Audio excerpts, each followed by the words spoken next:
Employé dans une entreprise de déminage, Mahmoud Aguil est l'heureux propriétaire d'une maison de 250 mètres carrés.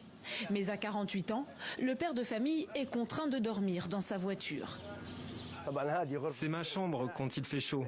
Je dors ici avec mes enfants. J'ai enlevé les sièges arrière et je l'ai transformé en chambre parce que le van est climatisé. C'est notre vie aujourd'hui. Le matin, je me réveille avec le dos en compote. Dans la capitale libyenne, les habitants sont privés d'électricité jusqu'à 18 heures par jour. Le reste du temps, le courant est très faible, à peine de quoi allumer une ampoule.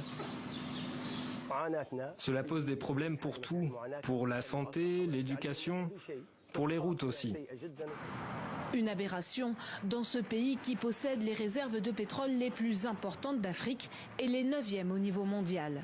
Avant la chute du régime de Mouammar Kadhafi en 2011, le secteur de l'énergie finançait un État-providence. Aujourd'hui, le quotidien des Libyens est fait d'insécurité, d'inflation et de services défaillants ou tout simplement inexistants. Pour pallier les coupures de courant, certains recourent à des générateurs électriques particulièrement polluants. Ahmed Edjadji, lui, n'a pas le choix, avec un fils lourdement handicapé dont l'équipement médical requiert beaucoup d'énergie.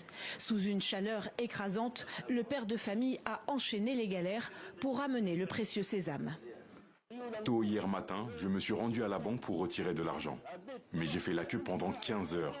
Je n'ai pas reçu mon salaire car le système bancaire était hors service en raison du manque d'électricité. L'État est absent. Que Dieu nous facilite la tâche. Début juillet, de violentes manifestations contre la dégradation des conditions de vie et le chaos politique ont eu lieu dans tout le pays. L'arrêt des coupures d'électricité était en tête des revendications.